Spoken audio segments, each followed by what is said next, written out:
Good morning, students. Welcome back. Today we will discuss the topic suppository bases. In suppositories, the drug is incorporated into an inert vehicle. The vehicle is known as the base. Such bases should have some desirable criteria. सुपोजिटरीज को बनाने के लिए जो हमारी drug होती है उसको किसी भी व्हीकल में मिक्स किया जाता है, किसी भी सॉल्वेंट में मिक्स किया जाता है, ठीक है। उस हम व्हीकल को, उस सॉल्वेंट को हम बेस बोलते हैं। और जो ये बेसिस होते हैं, ठीक है, इनको हम सेलेक्ट करते हैं। इनका अलग डिज़ायरेबल क्राइटेरिया होता है सिलेक्शन के लिए कि कौन सा हमने बेस सेलेक्ट करना है किसी भी सुपोजिटरीज को बनाने के लिए, ठीक है। तो इसके जो क्राइटेरिया है सिलेक्शन के वो क्या है? मेल्ट एट और जस्ट बिलो बॉडी टेम्परेचर और dissolve in the body fluids. जो हमारी सुपोजिटरी का बेस होता है उसे मेल्ट होना है, ठीक है, मेल्ट होना है बॉडी टेम्परेचर पे या बॉडी टेम्परेचर से कम, ठीक है, जब उसको डिजॉल्व होना है बॉडी फ्लूइड्स में, ठीक है। सॉलिडिफाई क्विकली आफ्टर मेल्टिंग, और जब वो मेल्ट हो जाता है सुपोजिटरी का बेस तो उसके बाद उसको सॉलिडिफाई होना है, दोबारा सॉलिड की फॉर्म में कन्वर्ट होना है, ठीक है। Be easily moulded and remove from the mould, और उसे जब हम सुपोजिटरी के मोल्ड में डालते हैं तो उसको इजीली मोल्ड होना है, ठीक है ना, एंड रिमूव, और मोल्ड से इजीली रिमूव होना है उसको जब सुपोजिटरी बन जाती है। Be chemically stable even when molten, जब वो मोल्ट स्टेट में होता है तो वो स्टेबल होना चाहिए हमारा। Release the active ingredient readily, और जो एक्टिव ड्रग होती है हमारी जिसको हम सुपोजिटरी के बेस में डिसॉल्व करते हैं तो उसमें से वो एक्टिव इंग्रेडिएंट इजीली रिलीज होना चाहिए हमारा, ठीक है। बी इजीली टू हैंडल, और जो सुपोजिटरी का बेस होता है वो इजीली मीन्स उसको ईजी होना चाहिए, जब हम उसको हैंडलिंग कर रहे हैं तो वो ईजी होने चाहिए। बी ब्लैंड, ब्लैंड मीन्स वो नॉन टॉक्सिक और नॉन इरिटेंट होना चाहिए, कोई भी टॉक्सिसिटी रिएक्शंस नहीं होनी चाहिए सुपोजिटरी बेसिस की, ठीक है। सुपोजिटरी बेसिस की क्लासिफिकेशन है, अब कौन कौन से डिफरेंट टाइप्स ऑफ सुपोजिटरी बेसिस लेते हैं, ठीक है ना। इसमें फर्स्ट आता है फैटी बेसिस, जिसमें आता है आपका कोकोआ बटर और थियोब्रोमो ऑयल भी बोलते हैं इसको, ठीक है। सेकंड है सिंथेटिक फैट्स, ठीक है ना। और सेकंड कैटेगरी में आता है वाटर सॉल्युबल, इसको वाटर मिसिबल बेसिस भी बोलते हैं या हाइड्रोफिलिक बेसिस भी बोला जाता है, ठीक है। तो इसमें आता है हमारा ग्लिसरॉल जिलेटिन बेसिस। सेकेंड है इसका मैक्रोगोल्स। फर्स्ट इज कोकोआ बटर और थियोब्रोमा ऑयल, ठीक है। जो थियोब्रोमा ऑयल होता है हमारा उसका मेल्टिंग पॉइंट होता है 30 से 36 डिग्री सेल्सियस, ठीक है। और ये हमारा बॉडी में जाकर मेल्ट हो जाता है बॉडी टेम्परेचर पे, ठीक है। तो एडवांटेज क्या है इसके? ये लिक्विफाई हो जाता है इजीली, जब हम इसको हीट करते हैं तो लिक्विड की फॉर्म में कन्वर्ट हो जाता है, और जब हम इसको कूल करते हैं तो ये सॉलिड की फॉर्म में कन्वर्ट हो जाता है, ठीक है। और ये ब्लैंड होता है, नॉन टॉक्सिक और नॉन इरिटेंट होता है, ठीक है। इरिटेशन नहीं होती इससे और कोई भी टॉक्सिसिटी नहीं होती, ठीक है। डिसएडवांटेजेस इसके क्या है? पॉलीमॉर्फिज्म मीन्स ये स्टेबल है, हमारा स्टेबल फॉर्म है इसकी, ठीक है। स्टेबल फॉर्म है इसकी बीटा और अनस्टेबल फॉर्म है अल्फा एंड गामा फॉर्म। तो ये डिफरेंट पॉलीमॉर्फिक फॉर्म्स में एग्जिस्ट करता है, ठीक है। और ये श्रिंक हो जाता है स्लाइटली, जब हम इसको कूल करते हैं तो श्रिंक हो जाता है, ठीक है। और ये स्टिक हो जाता है मोल्ड में, ठीक है ना। इसलिए जब हमें लुब्रिकेशन चाहिए होती है, ठीक है ना, तो इसमें लुब्रिकेंट की ज़रूरत होती है क्योंकि ये चिपक जाता है मोल्ड के साथ जब ये कूल हो जाता है, स्टिकी बन जाता है ये, ठीक है। और इसकी स्टोरेज होती है जो हॉट क्लाइमेट्स में होती है, ठीक है ना, हॉट कंडीशंस में। और जो इसका मेल्टिंग पॉइंट होता है उसको रिड्यूस किया जाता है by the addition of the soluble drugs, ठीक है ना। उसमें जो इसका मेल्टिंग पॉइंट होता है उसको रेज भी कर सकते हैं हम इसमें बीज वैक्स डाल के 10%, ठीक है। और ये जो हमारा कोकोआ बटर होता है इसकी ऑक्सीडेशन हो जाती है easily, it is more prone to oxidation, ठीक है। और इसमें जो बैच टू बैच हमारे बैचेस बन रहे हैं सुपोजिटरीज में उसमें वेरिएशंस आती है, बैच टू बैच वेरिएशंस, एक लॉट में अलग होगा दूसरे में अलग होगा, तो वेरिएशंस आएगी इसमें, ठीक है। नेक्स्ट कैटेगरी है सिंथेटिक फैट्स। सिंथेटिक फैट्स को हम प्रिपेयर करते हैं हाइड्रोजिनेटिंग सुटेबल वेजिटेबल ऑयल से, मीन्स हमारे जो वेजिटेबल ऑयल्स हैं उनकी हाइड्रोजिनेशन करते हैं, ठीक है। हाइड्रोजिनेशन करके सिंथेटिक फैट्स बनते हैं, ठीक है। और इनके ज़्यादा एडवांटेजेस है देन थियोब्रोमो ऑयल, ठीक है। बट इसकी डिसएडवांटेजेस कम हैं एज़ कम्पेयर टू थियोब्रोमो ऑयल। अब इसके डिसएडवांटेजेस क्या हैं? विस्कोसिटी जो है हमारी मेल्टेड फैट्स की वो कम है, लो है then that of the theobroma oil. Viscosity कम है मीन्स ये गाढ़ा कम है।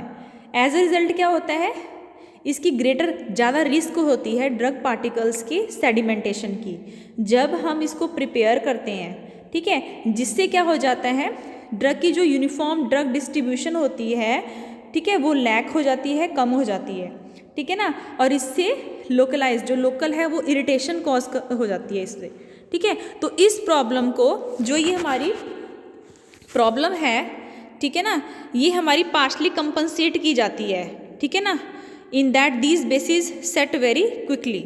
क्लियर, मीन्स इसका डिसएडवांटेज यही है कि ये इसका जो हमारा जो विस्कोसिटी है मेल्टेड फैट्स की वो लोअर है थियोब्रोमो ऑयल से, ठीक है ना, जिससे क्या हो जाता है इसकी जो हमारी सेडिमेंटेशन है ड्रग पार्टिकल्स की ज़्यादा हो जाती है, ठीक है, और जब हम इसको प्रिपेयर करते हैं तो इससे जो हमारी ड्रग की यूनिफॉर्म डिस्ट्रीब्यूशन नहीं हो पाती, जिससे हमारी लोकल इरिटेशन कॉज हो जाती है, इरिटेंसी कॉज होती है, ठीक है।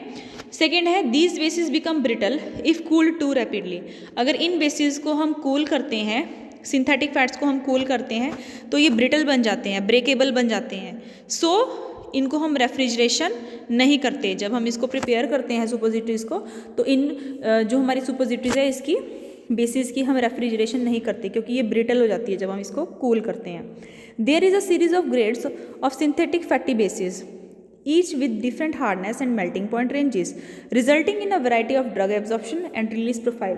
तो इसमें क्या है हमारे अलग अलग ग्रेड्स होते हैं सिंथेटिक फैट्स के, ठीक है ना, इसमें डिफरेंट डिफरेंट उनकी हार्डनेस होती है, डिफरेंट डिफरेंट मेल्टिंग पॉइंट की रेंजेस होती हैं, ठीक है ना, इसमें अलग अलग इनकी ड्रग एब्जॉर्प्शंस होती हैं और रिलीज प्रोफाइल्स होती हैं, ठीक है। तो ये डिफरेंस है, इसमें अलग अलग इसकी रेंजेस होती हैं हार्डनेस की, मेल्टिंग पॉइंट की, एब्जॉर्प्शन की और रिलीज की। क्लियर। नेक्स्ट है हमारा glycerol gelatin basis. Glycerol gelatin basis होते हैं, ये मिक्सचर होता है ग्लिसरॉल का एंड वाटर का। वाटर को स्टिफ किया जाता है किससे, जिलेटिन के साथ। मींस एक साइड हमने वाटर को जिलेटिन के साथ स्टिफ किया है और दूसरी साइड उसको हमने किससे मिक्स किया है, ग्लिसरॉल से। तो इसको मिक्स करके क्या बनता है, ग्लिसरोजिलेटिन बेसिस। और द कॉमन इसमें है बेस ग्लिसरॉल सुपोजिटरीज बेस बीपी।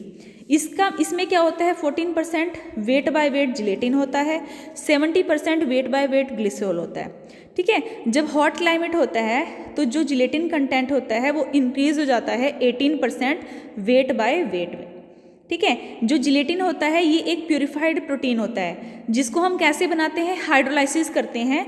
जो हमारा कोलेजन टिश्यू होता है, जो स्किन्स बोन्स, जो एनिमल्स की स्किन होती है, बोन होती है, उसमें से हम कोलेजन टिश्यू को निकालते हैं, उसकी हाइड्रोलाइसिस करते हैं। हाइड्रोलाइसिस करके जो हमारा प्रोटीन प्रोड्यूस होता है प्यूरिफाइड प्रोटीन, उसको हम बोलते हैं जिलेटिन, ठीक है। 2 टाइप्स ऑफ जिलेटिन होते हैं, type A and type B.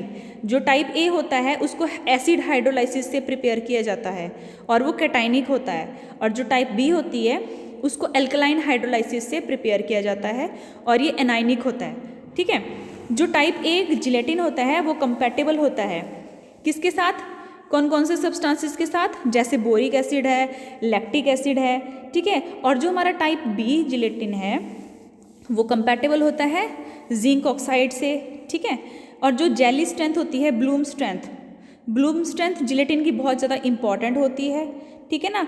और इसको जब हम प्रिपेयर कर रहे हैं सुपोजिटरीज को और पेसरीज को, ठीक है, तब ये इसमें एक वर्ड आता है ब्लूम स्ट्रेंथ जो बहुत ज़्यादा इंपॉर्टेंट हो जाता है, ठीक है। हमें पता होना चाहिए उसकी ब्लूम स्ट्रेंथ क्या है। क्लियर। अब डिसएडवांटेजेस क्या है ग्लिसरोजिलेटिन बेसिस के, ये रेक्टम की जो इरिटेशन होती है वो कॉज करती है, ठीक है। और ये डिजॉल्व हो जाती है म्यूकस सिक्रीशंस में, जो रेक्टम की सिक्रीशंस होती है, ठीक है। तो इससे ऑस्मोसिस हो जाती है और ये लैक्सेटिव इफेक्ट प्रोड्यूस करता है, ठीक है। और ये हाइग्रोस्कोपिक होती है, मॉइस्चर को एब्जॉर्व कर लेती है, ठीक है। तो इसकी हमें स्टोरेज केयरफुली करनी पड़ेगी। क्लियर। और इसमें वाटर का जो कंटेंट होता है और माइक्रोबियल कंटेमिनेशन हो जाती है, ठीक है ना। देन द फैटी बेसिस, तो हम इसको प्रिवेंट करने के लिए, माइक्रोबियल कंटेमिनेशन को प्रिवेंट करने के लिए इसमें प्रिजर्वेटिव्स को ऐड किया जाता है, ठीक है ना। और कई बार क्या होता है, इसमें प्रॉब्लम्स होती है इनकम्पैटिबिलिटीज़ की, क्लियर। और ये मोर डिफ़िकल्ट टू प्रिपेयर होते हैं और इसकी हैंडलिंग जो होती है बेसिस की, वो हैंडल करना बहुत मुश्किल, डिफ़िकल्टीज़ आती हैं, क्लियर। और जो हमारी जो ये सॉल्यूशन टाइम है वो डिपेंड करता है कंटेंट में और quality of gelatin and the age of the suppository, ठीक है। तो ये जो हमारा इस टाइप का बेस है, इसको हम कॉमनली यूज़ करते हैं पेस्ट्रीज को बनाने के लिए, ठीक है, रादर देन सुपोजिटरीज, क्लियर। नेक्स्ट है हमारी कैटेगरी मैक्रोगोल्स। मैक्रोगोल्स क्या होते हैं? PEG, पॉलीइथाइलिन ग्लाइकोल्स भी बोला जाता है इनको, ठीक है। और इनको हम ब्लेंड करते हैं together to produce the suppository bases. Polyethylene glycols को ब्लेंड किया जाता है, मिक्स किया जाता है सुपोजिटरी बेस को बनाने के लिए, ठीक है। और इनकी melting point different melting point होता है, डिसोल्यूशन रेट भी डिफरेंट होते हैं, फिजिकल कैरेक्टरिस्टिक्स भी डिफरेंट होते हैं। जो ड्रग रिलीज करता है, जो हमारी ड्रग रिलीज होती है वो डिपेंड करती है जो बेस का डिजॉल्विंग, ठीक है ना, जो बेस कैसे डिजॉल्व कर रहा है हमारा, rather than it's melting point, clear. उसके बाद क्या है, जो हाई प्रोपोर्शन है, हाई मॉलिक्यूलर वेट पॉलीमर्स हैं, वो प्रोड्यूस करते हैं प्रिपरेशंस को जिसमें से ड्रग स्लोली रिलीज करेगी, ठीक है। और ये ब्रिटल भी होते हैं, क्लियर। तो मैक्रोगोल्स जनरली पॉलीइथाइलिन ग्लाइकोल्स होते हैं, ठीक है ना, उनको ब्लेंड किया जाता है टुगेदर, ठीक है। और उनके सुपोजिटरी बेसिस बनाए जाते हैं, डिफरेंट मेल्टिंग पॉइंट्स होता है, डिसोल्यूशन रेट होता है, फिजिकल कैरेक्टरिस्टिक्स होते हैं इनके, ठीक है ना। और एडवांटेजेस क्या है, इनका कोई भी फिजियोलॉजिकल इफेक्ट नहीं होता, ठीक है। और इसकी माइक्रोबियल कंटेमिनेशन बहुत ज़्यादा होती है, क्लियर। और इसमें हाई वाटर एब्जॉर्बिंग कैपेसिटी होती है, वाटर को एब्जॉर्ब कर लेते हैं, ये हाइग्रोस्कोपिक होते हैं, ठीक है। और ये डिजॉल्व करते हैं, अब इसका सॉल्यूशन प्रोड्यूस होती है, ठीक है, जिसका क्या मतलब है कि ये less likelihood of leakage from the body, ठीक है ना। जब ये डिजॉल्व हो जाते हैं तो ज़्यादा विस्कस सॉल्यूशन प्रोड्यूस होती है और ये बॉडी से ईजिली हमारे लीक नहीं होते, ठीक है ना। डिसएडवांटेजेस क्या है इसके मैक्रोगोल्स के, जो ये पॉलीइथाइलिन ग्लाइकोल्स होते हैं ये ब्रिटल बन जाते हैं, अगर ये कूल करते हैं हम इनको तो ये ब्रिटल हो जाते हैं, ब्रेक हो जाते हैं इजीली, ठीक है ना। And also may become brittle on storage, और जब इनको स्टोर करते हैं, ठीक है, तभी ये ब्रिटल होते हैं, और अगर हम इसको क्विकली कूल करते हैं तभी ये ब्रिटल बन जाते हैं, क्लियर। और इसकी इनकम्पैटिबिलिटी शो करता है मैक्रोगोल काफ़ी ड्रग्स के साथ, पैकेजिंग मटेरियल्स के साथ, ड्रग्स जैसे बेंजोकेन, पेनिसिलिन, प्लास्टिक हो गया, पैकिंग मटेरियल, ओके। तो जिससे हम इसका यूज़ होता है वो लिमिटेड करते हैं, clear. In addition to the crystal growth occurs with some drugs causing irritation to the rectum mucosa and if the crystals are large produce dissolution times, means इसमें क्रिस्टल ग्रोथ हो जाती हैं जब हम इसको कई ड्रग्स के साथ लेते हैं तो ये इरिटेशन कॉज करता है रेक्टम के म्यूकोसा में, तो ये हमारा डिसएडवांटेज हुआ मैक्रोगोल्स का, clear. No preparation of suppositories. Suppositories को कैसे बनाया जाता है? सुपोजिटरीज को बनाने के लिए सुपोजिटरी का